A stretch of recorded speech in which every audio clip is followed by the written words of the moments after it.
They were very, very concerned about their environment. Yes. Do you know that this basket would change a name? It transforms from one stage to another. It even changes the purpose. This is chibbo. Yes. Ukiva mu kibbo nga bakikozeseza ne kiba nga tekyasobola kubeera kibbo nga kifuuka olubobbo. Ya olubobbo nga lukola emirimu mujjanjawulo ku kibbo naye ng'enjulu baziina era bamanyi we ziri. But because they want to preserve enjulu, they would not just say kati kino kivudde mu kibbo tukisuule tuleete enjulu tukole ekirala. So they were very, very cautious about the environment. Now we have lost that. We think that we have to have plastic everywhere. Plastics. And then, by the way, kano kankayiseewo. Gwokimanyi nti kakati plastic ziri mu mubiri gwaffe? Okimanyi ekyo? Nti olina plastic mu mubiri gwo? Maybe okuva mu plastic gwenkozesa bw'oba bw'asaanuka nga munywereddemu nsonyiwa okwogera ekigambo ekiyiibwa ekityo naye nga kituufu. There are microplastics zotusobola kulaba n'amaaso go. For example, singa nteeka wano akacupa wansi wano mukoka n'akayitako atandika okuggyako bu plastics obutono ennyo n'abutwala mu Nalubaale. Kati mu Nalubaale empuuta, nze njagala nnyo empuuta sometimes, empuuta tekalaba nekalya ne kagenda mu mubiri gwayo ne kayingiramu ne kakuliramu ne kabeera mu mubiri nga kali muli ne bagisala ne bagireeta. Nze ne njagala ekifi ky'empuuta n'enkirya nga mu plastic n'ayingira mu mubiri gwange direct. But we are not aware and we don't know what that plastic will do in my body. So this kino wekikoowa nga kivunda nga kikola manure nga ettooke lireeta ekitooke nga tekirimu plastic. So I think one thing we have to do is how do we have more people do this, and how do we make our people realize that this is what is important? It is because the whites, that market, they're the ones who buy these baskets. It's very hard to find Mr. Chiaga buying it. If he's buying it, it's for purpose.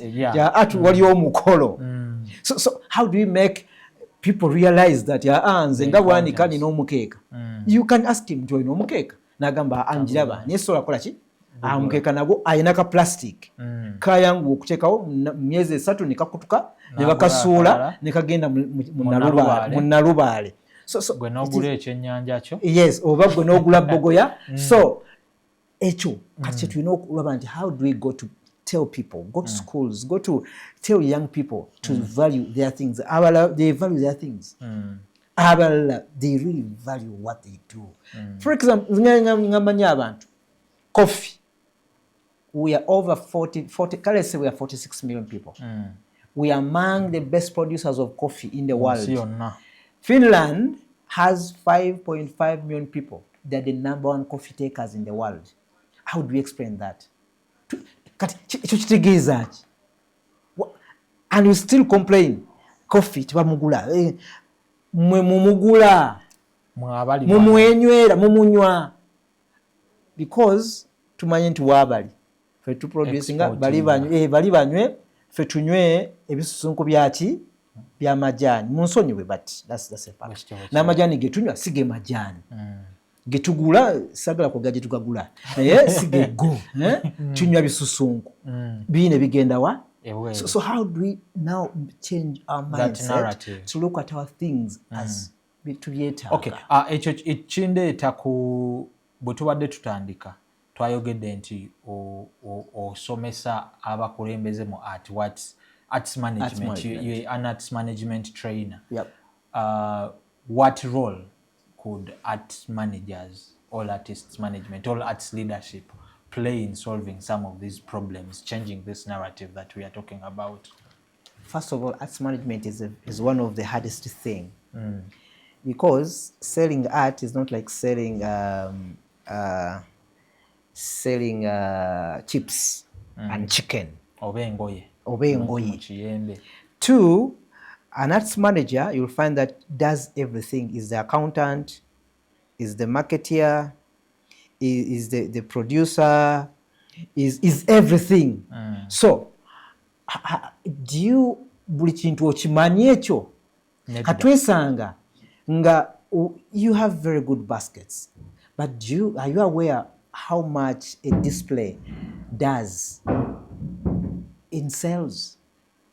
Nga gwe display tuli mulungi mu display era nga tokifanako nojjuza bujjuza, right? Product zo naye ngolaba oli atunda ng'oli amanyi kimu amanyi nti my display eteekeddwa okuba nga attractive and ngera kiteekamu obudde bwe every day.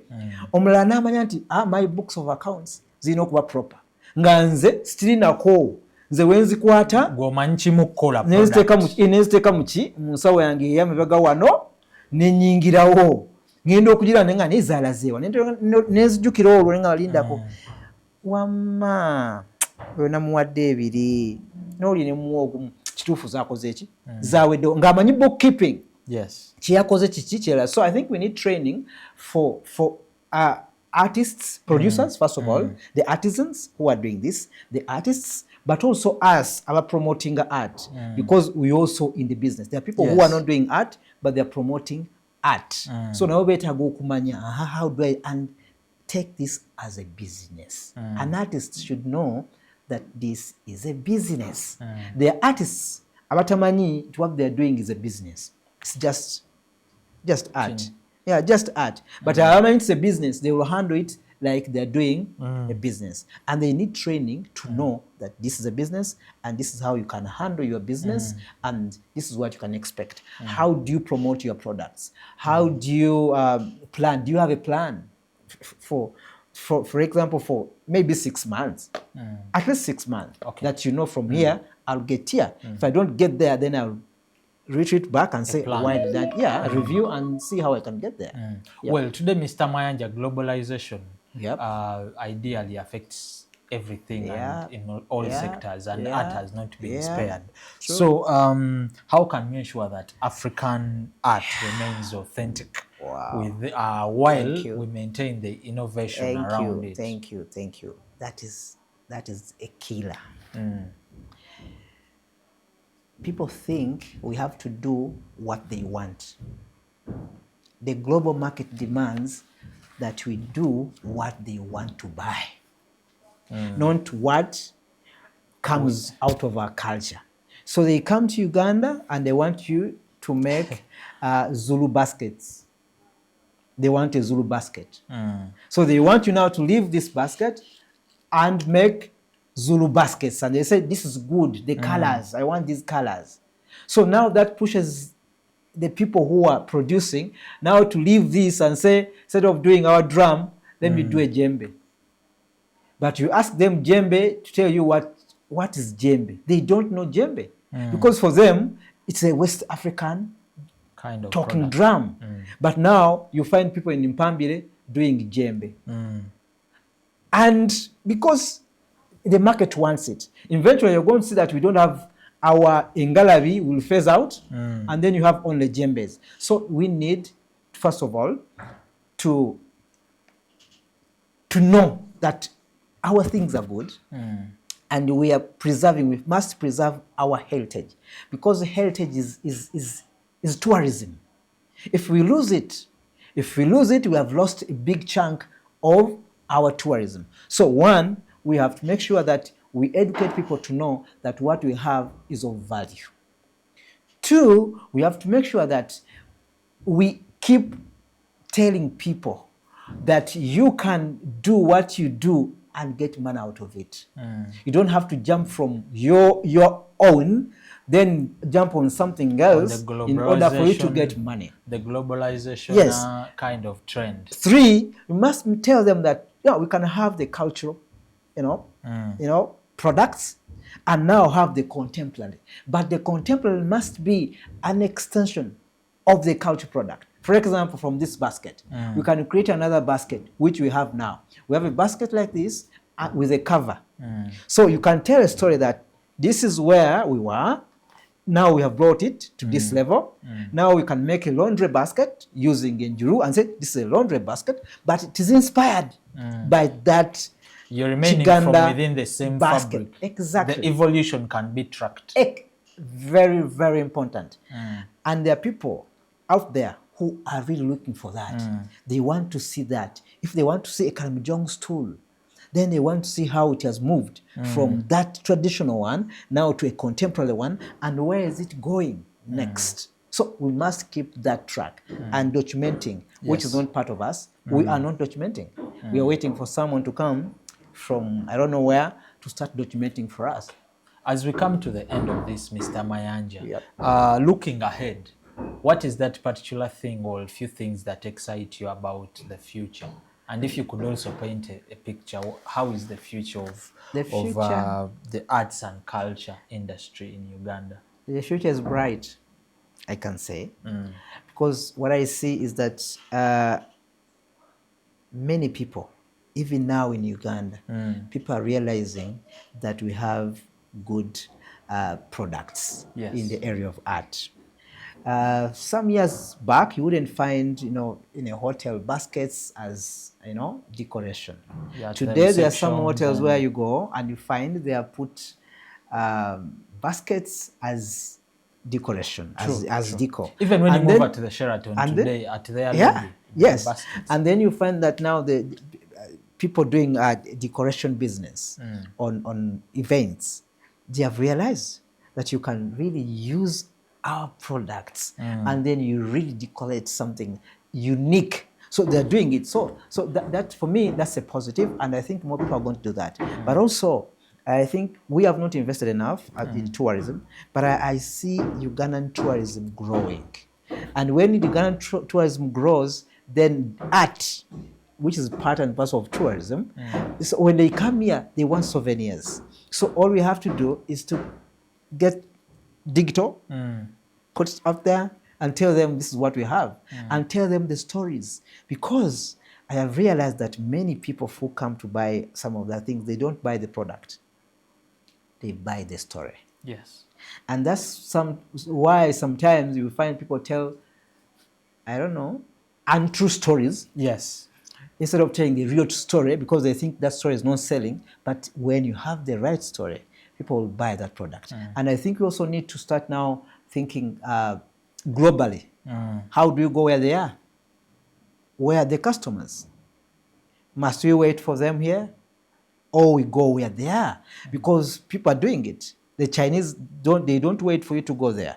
They just come and dump everything, and say, pop, there.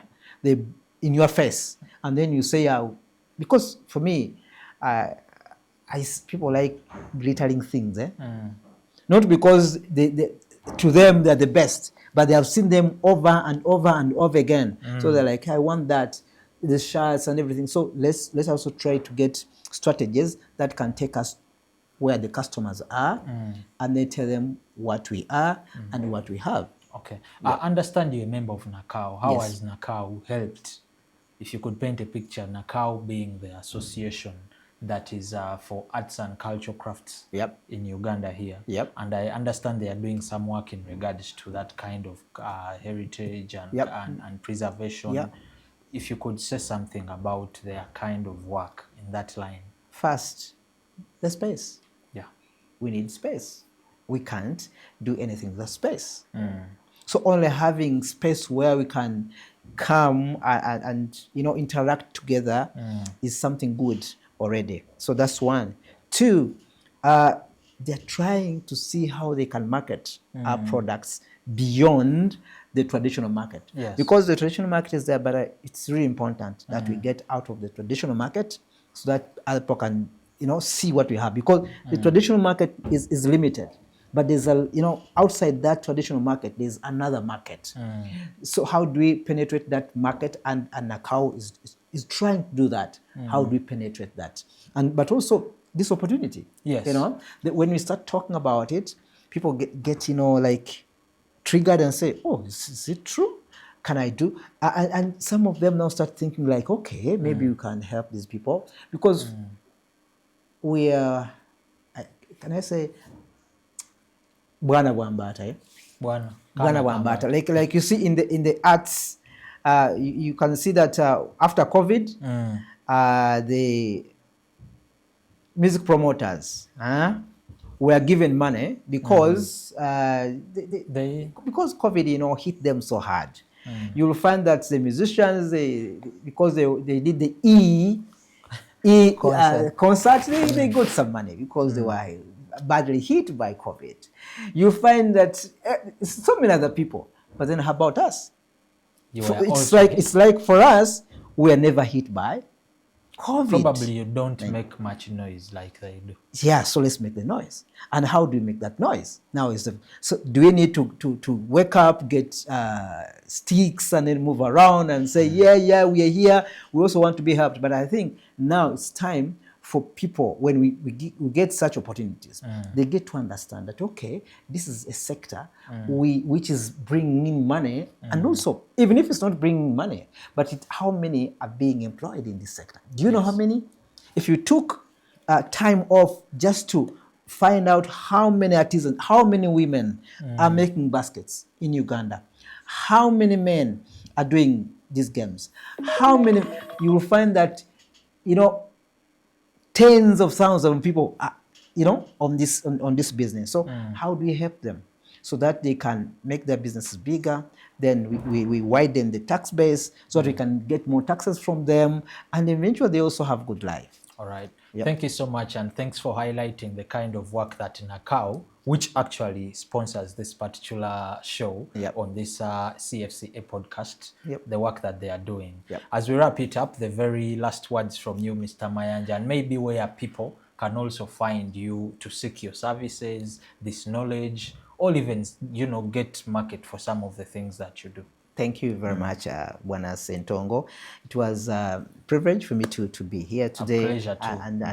And have a conversation with you. And I can only say that, please, thank you again. And I am looking forward to another opportunity to chat, whether here or outside, so that we can continue the conversation. Exactly. So you can come at Shop 41. Shop 41. Yes, in the Naccau village. They can come there, and then you can have a talk about things we are doing there. We are doing a little bit more than selling the baskets, but we also look at culture in its totality, and how can have cultural talks, how we can have storytelling, how we can do many things, because it's a little bit wider. So I want to say thank you very, very much. And Naccau guys, please, let's keep moving.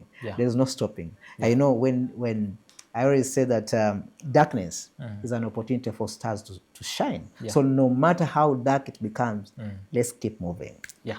Thank you so much once again. Thank you. Mr. Mayanya. Thank you very much. Until next Thursday, same time, same place, keep it right here on the CFCA podcast. My name is Patrick, and bye-bye. Thank you.